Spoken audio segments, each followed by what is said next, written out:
Super Dave here with another Super Dave review.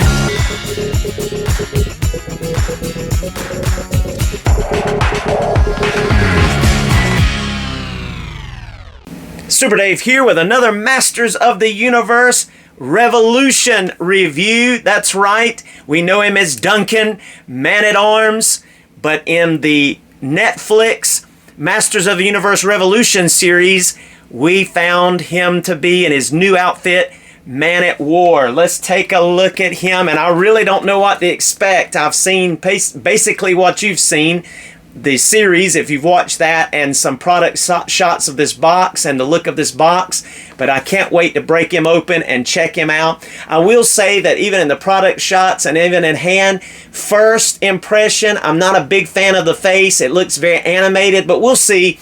I want to give him a shot. We'll take him out and look and see what he looks like. There's some of that awesome artwork on the side. Now there is a nice face, and looks like he comes with some kind of mask or shield.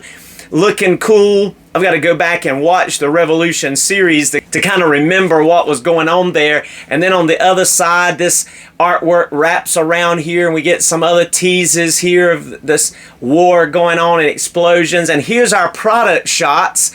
Just look at him there, looking awesome, featuring some of his accessories. And of course, there's that bio. If you'd like to pause and read that now, you certainly can.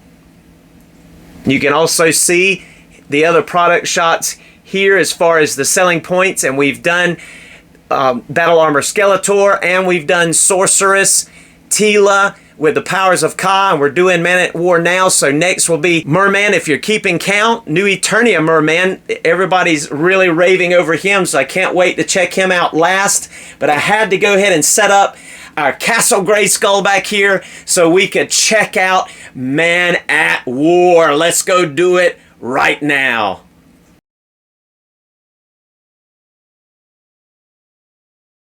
And here we are inside of Castle Grayskull, where some of the friends and allies of the secret meet together to check out our new Man-at-War. Duncan himself.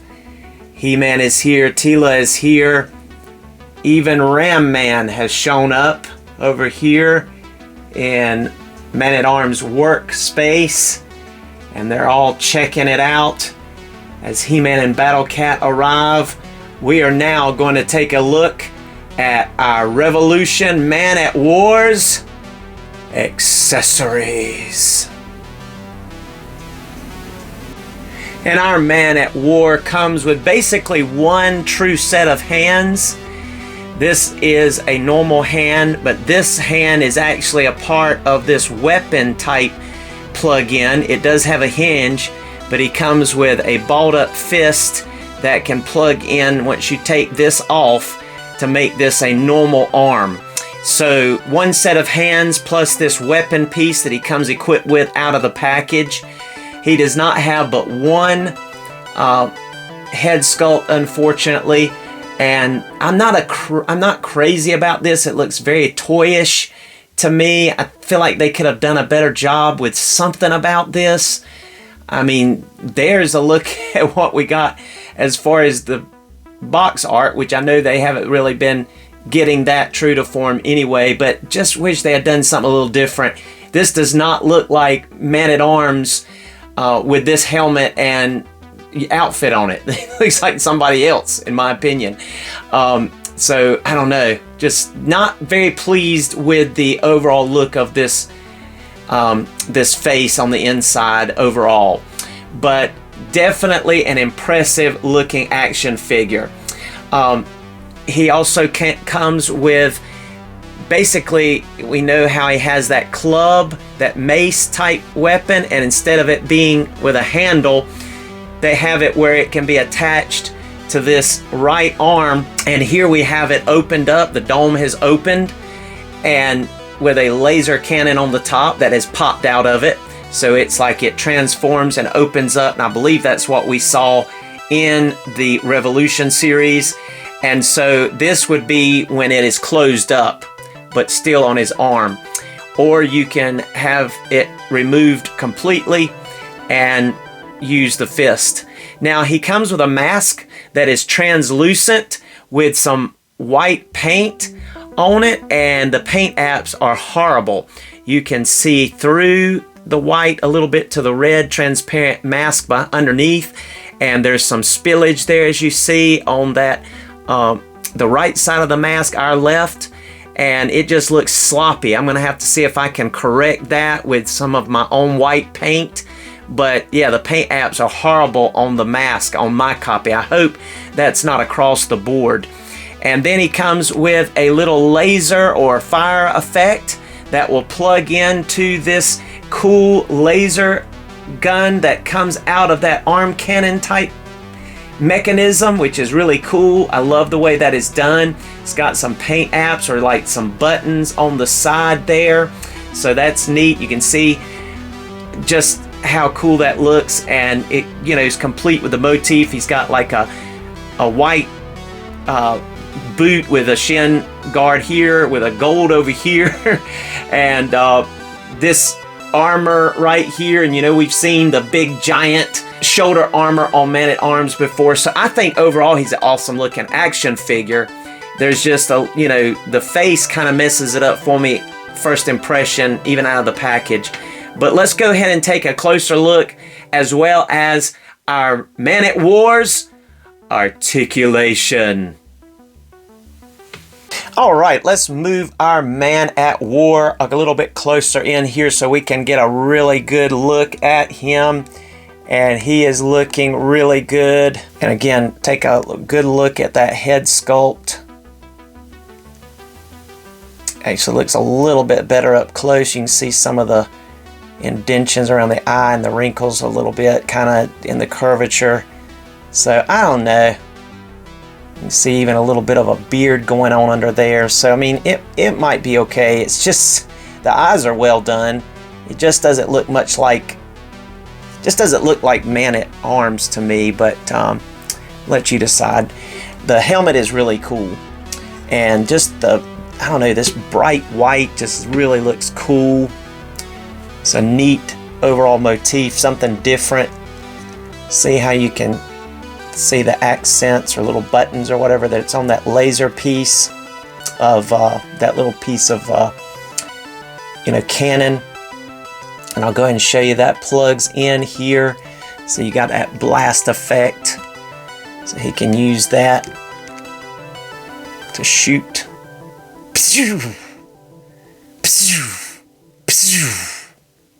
And that, kind of goes along with the vintage and the Filmation idea. He always had this thing, he's like pop out of his wrist gauntlet out of nowhere, and he would shoot, even in the opening credits.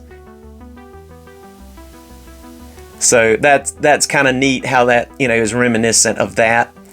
But you can see he has a different style belt. This may be true to what we saw in the Revolution series. He's got a traditional Masters of the Universe furry loincloth. He's got like all this metal armor all over him underneath. And this armor is removable. So you can just pop these right here. And of course this head is removable. And if we move that kind of out of the way, you'll just go ahead and see right quick. Let's go ahead and show off that underneath. And you might say, well, that must, share a torso with the first Faker. But no, this is an all new mold. The stomach area and everything. You can see how he's able to, we'll go ahead and look at this articulation. He's able to bend back a really good amount there. He's able to bend forward a pretty decent amount as well. And he's able to twist at the diaphragm and is able to get excellent side to side. So you get the full hula hoop motion. Get a little gappage there, but if you get it in place, it looks good. But I'm going to go ahead and put the armor back on. And you can see back here, the clips are very easy because they're a good size. They just clip right on there. This one got up underneath it. but it's easy to just clip right on and it holds securely. So I love the way they did that. Love the softness of that material. It's not too soft, not too hard. Pop his head on back on here. Before we look at articulation, you know, taking this closer look, let me go ahead and pop this part off. You can see that he's got a regular arm under there, so you can put that fist, plug that in, and you can see it's all new mold because we have a big peg. The newer model molds all had the smaller peg. Oh, wait a minute. That's the wrong hand. I'm sorry. So this one actually goes over here. So that means we would have to, I got my right and left mixed up. You have to pull that out of that blaster cannon and put it over here. So there we go. Okay. But anyway, the point is you can have a regular arm, and of course this side you can put the fist. All right. So there is the other look for him if you want just a regular man-at-arms or man-at-war arm on both sides without a gauntlet, of course. But as we see this, I want to mention something to you. Up in here, it just has like a form, and this wrist part here has a raised up part, so it pops into that form in the mold.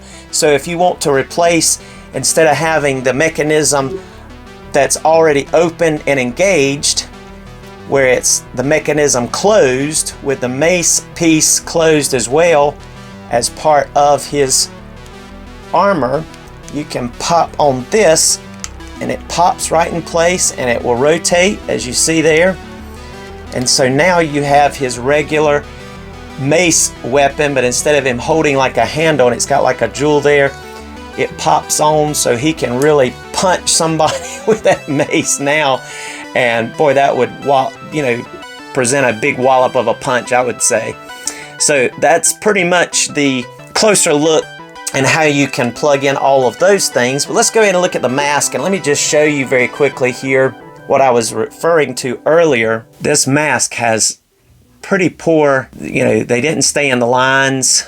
There's some places where you can even see through the white paint. Doesn't show up on camera as much, but you can see very well the spillage where they didn't cover all the area. It was a sloppy paint. So that does not look good. But you can definitely pop this in like so. Pops right on in to that helmet. It's even off center. You can see his eyes through there. That's really cool. But do you see where the nose is supposed to be? Let's see if I've got it wrong here. Okay, so I was able to twist the mask a little bit up inside of the helmet so that at least the nose comes to the V. But I think that's really cool that you can actually see his eyes. You know, even in the G.I. Joes, a lot of times the classified series, you get a helmet and, you know, the box art shows that you can see his eyes, but when you get the figure, you can't see the eyes through it. They just have paint over the lenses. I like this, but if they're going to give us translucent lenses like this, they need to at least do a better job with the paint below where the mask is showing, so you can see that it takes away from the effect. But it is cool if I can just correct that. Hopefully I can scrape off some of that paint and get that repaired. Maybe use some nail polish remover. Maybe I can get that off. But you see that? All right. I'm going to go ahead and look at the articulation. Take that mask off. He's going to be able to look up that much.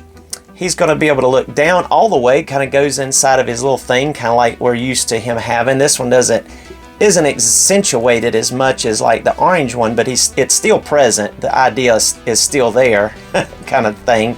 So that's cool. He's going to get some head pivot just a little bit, so that's neat. Get some expression. He will turn side to side, of course. He's going to have 360 on this side, come out to a, well, he's not going to be able to do a T-pose on this side completely without removing this. And this could pop off. You could heat this up and remove that off the bicep. But he's going to get at least a T-pose there. That bicep swivel, double jointed elbow, so he's going to get a very good range over here. He has horizontal hinges on both hands and a swivel there on that fist. And we showed you his diaphragm, and really this armor is not going to get in the way. He's going to crunch forward that much. He's going to bend back a good amount there for a figure. He's even going to get his side-to-side motion, so you get that full 360 there. And over here, you're going to have the shoulder, the bicep swivel, the double jointed elbow, but also, depending on which one you have, you will be able to swivel right there. And I will mention that if you put that hand up inside here, it still has the horizontal hinge and the rotation once you plug the hand inside of this part of the mechanism. So it's like the plain one with the ability to ram and punch, and then it transforms to be able to have the hand and the blaster laser cannon. All right, he's going to also rotate at the diaphragm, as we said, but also rotate at the waist. He's of course going to get full splits. And yes, he does have the pull down method, as you can see there. He has the thigh cut, which this is really cut up here. I don't know why mine's got a bad separation there, and I can't seem to get it to plug back up in there. It came out that way out of the package, and even when you try to line it up, it doesn't seem like there's any spot that lines up with the upper thigh. So I don't know, that's kind of weird, but he's going to be able to kick up about that much. He's got double jointed knees, so you see there. He also has boot cut. He's going to be able to get full tiptoes. He's going to go up till it hits there. And he has excellent rockers with the peg hole in the bottom. And this side is the same way, except this is not as bad here at the thigh rotation, double jointed. And one of the things I'll mention is, out of the box, this ankle here was locked up on mine. I had to heat it up with a hairdryer to get that hinge to move up and down, but I think I got it to move. It's still tight though. It's still not working as good as I'd like. So I couldn't really move this foot very well it's almost like it was trying to bend the forward facing pin. But overall it looks good, and of course he's got boot cut there as well. So awesome articulation overall, with just a couple of issues that you have, like with this big armor piece, the frozen foot on mine, and then the little gap here. But you know, that may just be mine, I don't know, we'll see. And sometimes you have those little QC issues, but he's looking great. Here's something that thought you might be interested in knowing. You know, we have this piece that's like all together, that is not activated in weapon form, just basically a big fisto type banger after banger. No, this is you know, putting Duncan up there with Fisto, being able to have that hard shell. But that's not what I was going to say. You see this one that we saw with the laser cannon on it, that we talked about the ability to be able to put the hand in here, and of course the laser could go here, and it can go in there too.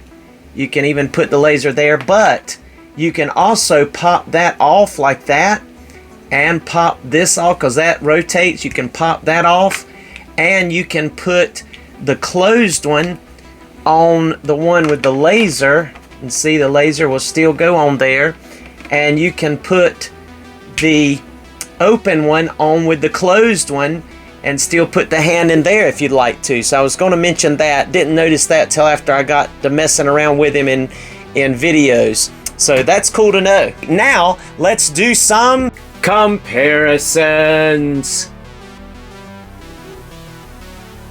And here we are with the mini faces of Men-at-Arms. There he is in more of the just average tunic when he was banned from the castle working with King Randor and just put out of Eternia, or out of the palace from working with him, and he was just kind of a hermit hanging out with Orko. And then when he came back with all that garb, had a whole bunch of cool stuff there, armored up, looking cool. He was ready for battle.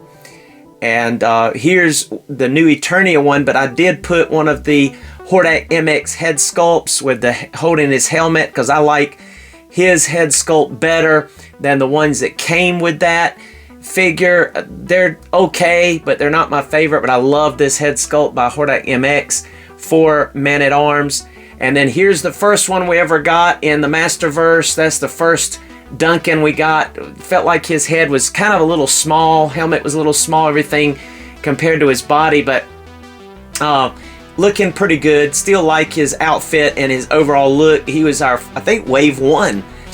But he was a really good man-at-arms, but didn't like his face. I think the face does favor the Revelation cartoon series that was on Netflix, and then of course classics, and this figure is a classic. The face looks really good, the armor is really good. It's starting to show its age. I mean, the plastic on these pieces that go on his arm are real brittle and hard and rigid, and then his mace is real soft and gummy, especially the handle. But the chest armor looks awesome here with the details, and just the face sculpt I thought was excellent, which the classics just did a good job overall with face sculpts and quality anyway. But all of these guys are looking awesome. But you see how they compare to our new Man at War. This is the first time they've changed his name on us and kind of took on a new role completely, since Teela's the captain of the guard, and then ultimately becoming, which I know technically by the time he became Man at War, she was already Sorceress, but I wanted to put her in here as, captain of the guard for now, just for now. I showed off the Sorceress version a lot in the Teela Sorceress with the Powers of Khan video, and you can check my video out on her if you've not watched that, in this Wave 14, the green Sorceress Teela. But yeah, these guys are all looking cool, and so I just wanted to show you these head sculpts. And I like this one. I really like that face, and even this one. This one is just not hitting it for me, as I've said. Hordak MX definitely, man, if he can do a version of this, that would be really good with this kind of helmet. I don't know, if he can do one of those or not, but or if this figure will be popular enough to be worth his time. But yeah, just disappointed in the head sculpt, but the rest of him is really cool. I like him. But I mean, if you pose him out with that shield on his face all the time, it really won't matter. It may do that, but I just need to repair my shield, my face shield. All right, really cool looking at all these Man-at-Arm figures.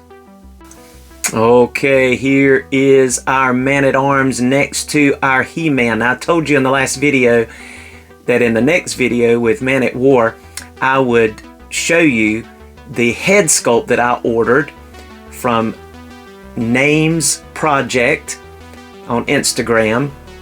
You can go to Instagram at Names, N-A-M-Z Project, and he does an excellent job with custom heads, and this is his He-Man head. And if you'll take a look at this one next to the box of the Revolution He-Man on the box, Battle Armor He-Man from Revolution in Wave 13, I believe, or it may have been 12. Yeah, because 13 we got Thunder Punch He-Man.